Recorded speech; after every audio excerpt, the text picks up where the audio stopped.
Assalamualaikum warahmatullahi wabarakatuh. Pak Presiden Nugroho Ebiudo, Didik Supriyanto, Haris Jauhari, kita mesti mengambil pelajaran dari soal kasus ijazah Jokowi. Palsu atau aslinya ijazah Jokowi itu bukan persoalan yang akan kami bicarakan, tapi apakah masih perlu untuk menjadi presiden ditentukan atau menggunakan ijazah pada tingkat tertentu. Ya kan? Ya. Jadi ini persoalan adalah mari kita ambil hikmahnya. Itu kan. Mari perdebatan atau kontroversi yang menyangkut Pak Jokowi ini kita selesaikan, kita ambil hikmahnya. Agar tidak jadi keributan dan keribetan yang nggak perlu. Yang nggak perlu di masa yang akan datang. Karena dalam sejarah kita, mungkin hanya dua, Bung Karno sama Habibie. Itu yang jelas ijazahnya. Enggak, yang bergelar sarjana. Ya. Ijazahnya kita nggak tahu. Ya, betul. Kita nggak tahu. Dulu nggak diminta kan ijazahnya. Iya. Soalnya KPU-nya bukan dia kan. Iya. Dan Roy Suryo belum lahir. Sisanya Gus Dur. Ya. Megawati. Pak Harto paling rendah. Dia SD dan katanya SMP. Iya. SMP katanya. Tapi Pak Harto nggak tersinggung disebut. Hanya lulusan SMP. Dia selalu mengatakan dia anak desa. Dua tentara.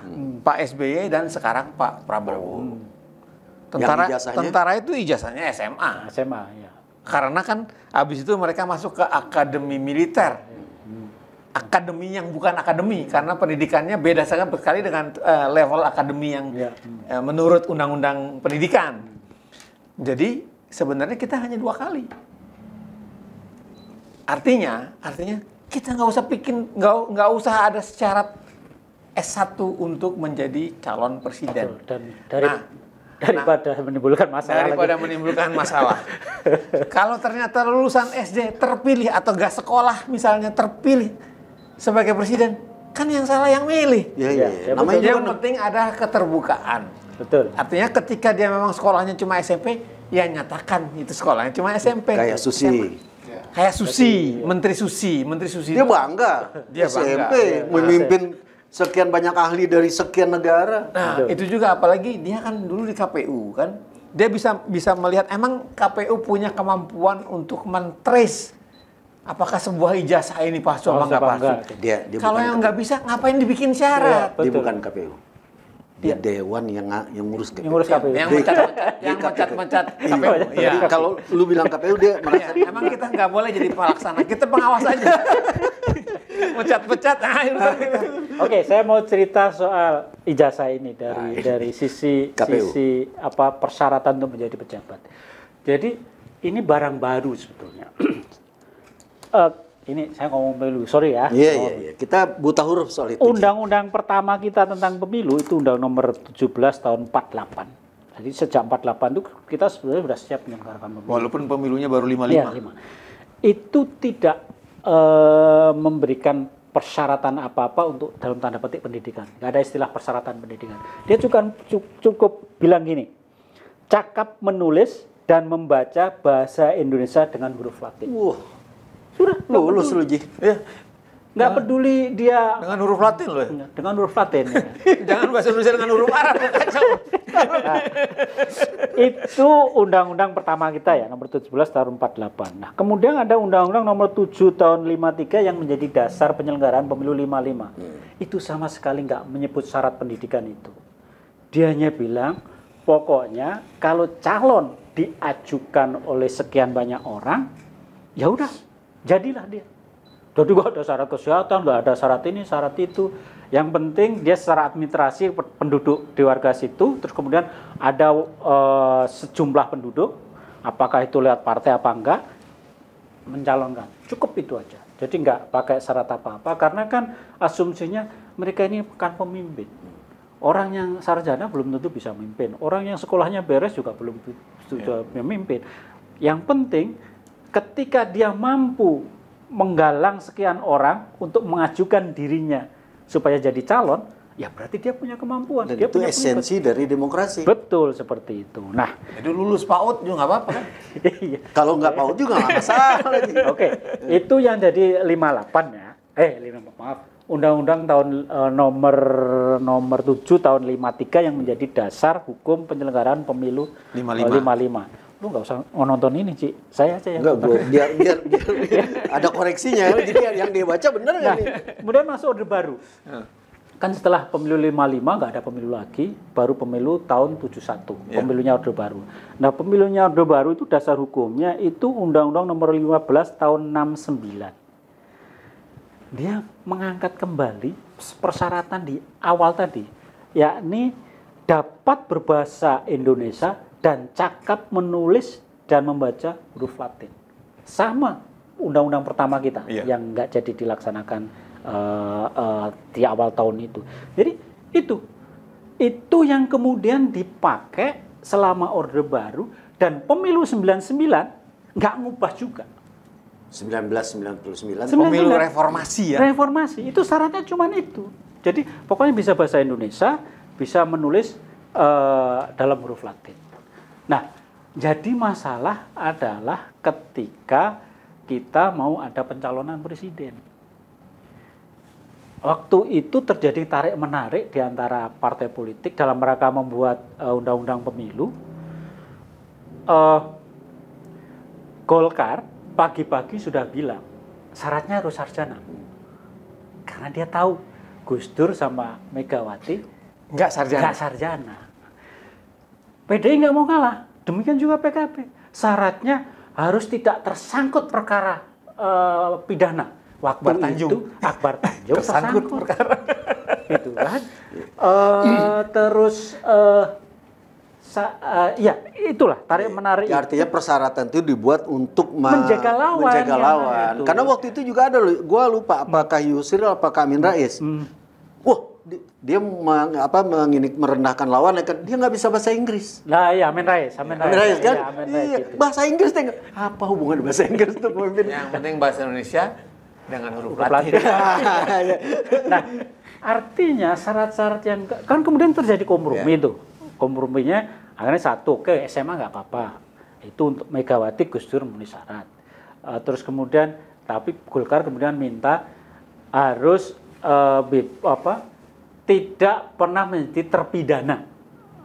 Kan tadinya PDI sama PKB kan ngomongin soal kasus mereka hukum, yang tersangkut kasus hukum kan. Ini enggak, terpidana dengan hukuman sedikitnya 5 tahun. Sehingga Golkar bisa menerima, PKB bisa menerima. Waktu itu untuk meloloskan siapa itu? Untuk meloloskan jalan tengah. Akbar Tanjung, tapi jalan tengahnya cari seperti jalan tengah. itu. Jadi, nah, ya satu lagi. Golkar dan PDI itu menyebut syarat fisik, kesehatan fisik. Untuk menjegal Gus Dur. Makanya kemudian memunculnya sehat secara rohani dan jasmani. Yang itu sebetulnya ya hasil kompromi. Ya. Ya, ada kemudian kan ada keluar juga bahwa keterangan dokter. Ya, keterangan dokter. Nah, maksud saya Gus Dur sehat. Maksud saya, kalau syarat-syarat seperti ini hasil dari sebuah kompromi politik, ngapain dipertahankan? Kembalikan saja ke sejak awal bapak-bapak pendiri Republik kita bilang yang penting bisa membaca, menulis huruf Latin. Hapus syarat ijazah. Syarat ijazah. Dari calon presiden, calon legislatif. Iya betul, iya gitu. Menurut saya sih seperti kecuali yudikatif ya. Ya kalau yudikatif kan profesi ya. Beda, jadi ya. Beda. Ini kan soal kepemimpinan, soal leadership. Itu contoh-contoh gitu kan, yang sudah terjadi di dalam negeri yang sangat kuat untuk diabaikan. Nah, ini saya tambah lagi. Yang lucu dan saya dari dulu sudah mempersoalkan itu. Cuman suara saya nggak didengar. Yeah. Sekarang muka-muka didengar. Sekarang kan bicara sama presiden, minimal presiden kan yang penting presiden dengar. Kan syarat minimal SMA. Kok mau-maunya KPU itu memverifikasi syarat ijazah sarjana? Mestinya nggak usah lah. Asli nggak asli, asli atau pas. Pokoknya urusan saya SMA kan undang-undang bilang minimal SMA yang sederajat. Ya udah yang diverifikasi SMA aja. Nah ini kan kemarin kan ada berita itu KPU memverifikasi sarjananya Jokowi. Baik di KPU Kota Solo, KPU Provinsi yang untuk kepentingan gubernur maupun yang presiden. Nah ngapain kan nggak jadi syarat? Artinya KPU itu nyari kerjaan. Undang-undang paling KPU meluruskan lagi. Pak, Di dalam misalnya Pak Jokowi sebenarnya sampean itu dokter Andes apa insinyur. Waktu pertama kok dokter Andes, yang kedua insinyur, itu aja.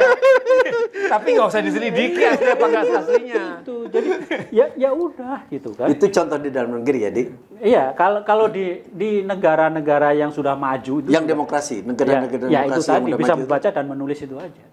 Kenapa bisa membaca dan menulis? Karena dokumen negara kan Tandatangani oleh presiden. Ada teksnya kan, membaca menulis juga komunikasi dengan publik kan juga pakai bahasa yang benar gitu. Sebetulnya itu saja. Dia sarjana, dia doktor, dia profesor, nggak penting. Yang penting Dia jenderal kayak kopral nggak penting. penting. Yang dia diajukan gitu. Donald Trump apa? Donald Trump ngakunya macam-macam sih, cuman ya menurut saya sih dia nggak bangga dengan latar belakang pendidikannya. Nggak pernah dia bicarakan ya, Iya. nggak pernah terbuka. Nggak. Juga negara-negara lain ya. Negara lain nggak penting itu. Ini kan sebetulnya kita sudah mengawali dengan baik. Para pendiri Republik kan sudah ngomong, yang penting bisa menulis, bisa berbahasa Indonesia. Tapi gara-gara usaha untuk menjegal lawan tadi, maka ada syarat aneh-aneh itu. Gitu. Dan menurut saya dihilangin aja lah gitu. Ya oke lah, misalnya dipertahankan syarat SMA. SMA Ya, cukup lah. misalnya, karena memang negara sekarang kan mewajibkan pendidikan 12 tahun ya. Kan nggak ada Oke. hubungannya sebetulnya. Ya, nggak apa-apa SMA, tapi ya KPU ya sudah, yang Sampai SMA diverifikasi SMA aja. aja. Sarjana ini saja hilangin aja gitu. Jadi nggak usah capek-capek. Cuman waktu saya ngomong soal ini dulu, anggota Komisi 2 waktu itu bilang nggak apa-apa, itu harus diverifikasi karena kaitannya dengan gelar yang mau ditampilkan.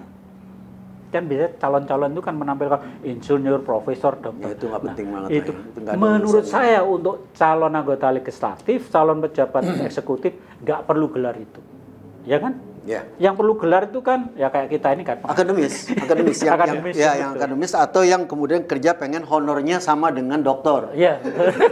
Ya kan? Lu maksudnya? Enggak, dia capek-capek katanya gitu. Dia yang Oh, iya, kerja, iya. iya, lu nggak ingat cerita dia. Dia yang kerja, kemudian yang dibayar mahal dokter, si dokter datang doang kan. Makanya dia sekarang ngambil gelar Iya. dokter. Gitu Pak Presiden. Jadi mohon nanti kali ini undang-undang pemilu mau diperbaiki nih. Ya udah perbaiki. Oke lah, syarat SMA nggak apa-apa, tapi jangan wajibkan KPU untuk memverifikasi Di luar di SMA. luar SMA. Enggak, kalau lu Ya itu satu. Yang kedua, jangan pakai gelar-gelaran lagi. ya kalau gini, lu harus jelas, harus tegas. Kalau memang tidak perlu ijazah, maka tidak semuanya, nggak usah Nggak, pakai kan SMA. kaitannya tadi, kaitannya kan Enggak. gelar. Bukan Enggak, dibilang kan iya. kaitannya ke gelar. Gelar, Bukan, ya. Kalau ijazah. SMA kan nggak ada gelar. Nggak ada Bukan gelar. ijazah. Yang dipersoalan di Jokowi itu kan ijazah, bukan gelarnya. Iya, Ijazahnya iya, seluruh iya. atau Iya, enggak. ijazahnya kan kaitannya ke gelar. Ah. Kalau SMA kan nggak ada. Nggak ada. Iya, jadi Cuman kan ini kenapa ya oke lah. kalau mau Ke kembali SMA. 100% aja kita kembalikan ke Iya. para Cuman pendiri kan bangsa gini, kan. negara ini mewajibkan Pendidikan sebagai kan 12 kewajiban tahun. kan. Ya, itu kan lain lah persoalannya kan. Kan secara demokrasi lu bilang bahwa orang yang dipilih yang penting dia bisa baca tulis. ya. Ya mungkin dengan beginian kita usulkan aja hapus itu karena Ya, bukan betul. begini loh. Nanti kan persoalan ini setelah kan lu tadi bilang bahwa ini urusan ijazah Jokowi ini nggak akan berakhir nih. Ya. Ya kan? Habis itu orang cari-cari lagi seperti Pak Presiden juga udah mengatakan jangan ijazah saya nanti dipersoalkan. Iya, bisa jadi. Ijazahnya Gibran? Wah, Nah, itu masalahnya. Ya itu makanya. bakal panjang nih Pak Presiden. Jadi cukup sampai di sini dan itu usulan kami saya kira sudah sangat jelas Pak Presiden. Hapus urusan ijazah dalam persyaratan pemilihan pejabat publik terutama presiden dan wakil presiden karena itu sesuai dengan amanat para pendiri bangsa di awal. Ya. Begitu ya? Betul. Baik, terima kasih Pak Presiden. Semoga ini bermanfaat dan semoga ijazah Anda tidak dipersoalkan. Wabillahi taufiq wal hidayah. Wassalamualaikum warahmatullahi wabarakatuh. Wabillahi taufiq wal hidayah. Wassalamualaikum warahmatullahi wabarakatuh. Sampai susah ngomong.